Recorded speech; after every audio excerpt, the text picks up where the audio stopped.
মুশারফ, কি অবস্থা ভাই? এই তো ভাই, আলহামদুলিল্লাহ।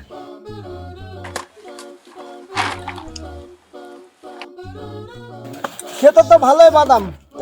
আপকে যে কমলা দে তো। কমলা দিব? আচ্ছা ঠিক আছে।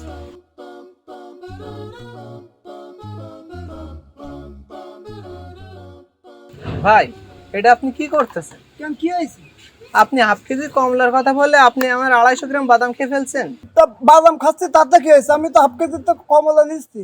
আরে ভাই, কমলা নেবেন ঠিক আছে, এগুলো তো সব আমার টাকা দিয়ে কেনা মাল। আপনি যদি না বলে এভাবে খেতে থাকেন আর পুঁজি থাকবে বলেন? আরে বেটা, অত কথা বলিস কেন? মাল দিতে বলছি না তোরা? কি এক মুসিবতে পড়লাম। এভাবে কারো জিনিস না বলে খাওয়া ঠিক না। হয়েছে হয়েছে, আর জ্ঞান দিস না, দে মাল দে। ঠিক আছে ভাই, নেন। ঠিক আছে, বিদায়। তোর দোকানে আর আমি আসবো না, এই শেষ। আরে ভাই, আসবেন আর না আসবেন সে আপনার ব্যাপার। আপনি যে আমার মালগুলো খেয়ে ফেললেন, 250 গ্রাম বাদাম খেয়ে ফেলছেন, এটার বিল কে দিবেন? এই বেটা, অত কথা কইস কেন? দে আমার টাকাটা ফেরত দে। এই মোশাররফ, আমার ছেলে আসছিল না সকালবেলা হ্যাঁ। লেবু নিতে, দাওনি কেন? আমি কি তোমার টাকা দেই না? টাকা বিষয়টা ওঠে না। আজকে সকালে জহির ভাই আসছিল।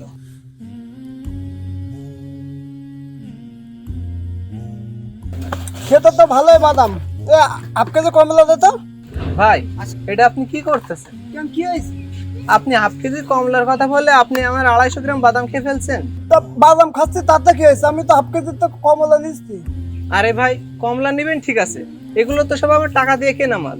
আপনি যদি না বলে এভাবে খেতে থাকেন আর পুঁজি থাকবে বলেন? আরে বেটা, অত কথা বলিস কেন?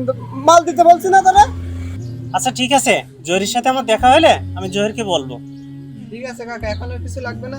না, এখন কিছু লাগবে না, তুমি মাল দাওনি তো, এই জন্য সকালবেলা আমি অফিস থেকে আসার সময় মালটা নিয়ে আসছিলাম। এই যে মুশারফ, তোর 100 টাকা ধর।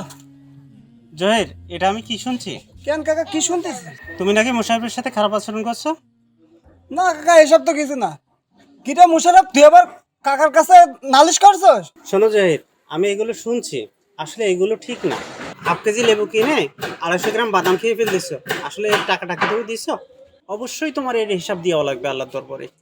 তাই তোমার যতটুকু প্রাপ্য তুমি ততটুকুই নাও। কাকা, আপনি যেভাবে বলেছেন এইভাবে তো আমি কোনো সময় ভাবে দেখিনি। মুশারফ ভাই, আমার ভুল হয়ে গেছে, আমার মাফ করে দিও। আর এই যে টাকাটা দিয়ে দিলাম, তুমি তো না কিছু মনে করে না, বুঝছো?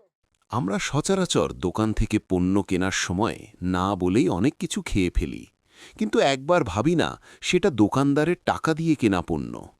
আমি যে টেস্ট করার নামে খেয়ে ফেললাম, এটার জন্য আমাকে অবশ্যই হিসিব দেওয়া লাগবে। তাই কারোর জিনিস না বলে খাওয়া থেকে বিরত থাকুন।